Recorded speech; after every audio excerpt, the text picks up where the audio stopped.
Алс амьдарсны буруу. Орон нутгийн сургуулиудын ерөнхий дүр төрх хүн бүрийн санаанд амархан бууж байгаа нь лав. Хотынх шиг том цэлгэр сургуулиуд хөдөө орон нутагт байхгүй.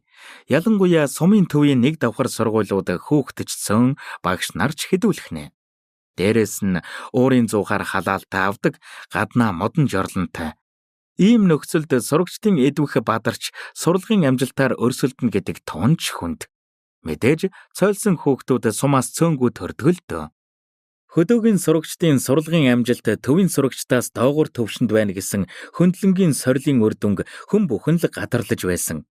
Харин энэ байдлыг арилгах хоёр л хүчин зүйл байгаагийн нэг нь төсөв санхүүжилт, нөгөө нь цахим сургалт. Санхүүжилт сайжирснаар хичээл сургалт зохион байгуулах таатай нөхцөл бүрдэж, хичээлийн хэрэглэл чанарчхаас эхлээд багшаас гарах зардал буурах, цалин хөлс, урамшуулал нэмэгдэх хүртэл олон талын сайн өөрчлөлт гарнаа. Хүүхдийн сурлагад нөлөөлөх нь дамжиггүй. Харин цахим хичээлийг хэрэглээнд нэвтрүүлснээр хөдөөгийн сургуулийн газар зүүн азлагдмал байдал үндсэндээ арилна. Сонирхолтой дасгал хичээлийг хизээч авч болохоос гадна шилдэг сайн багш нарын хичээлд шууд суух боломжтой болно. Хөдөө нуугдсан эрдэнэ суманд дүрлзэж байгаад унтардаг авьяас олон байдаг да.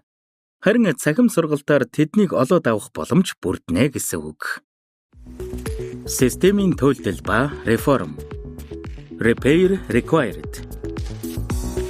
Зохиогч Ловсон цэрэнгийн энх амглан. Өгүүлэгч Баатар Жавын дархан сүх.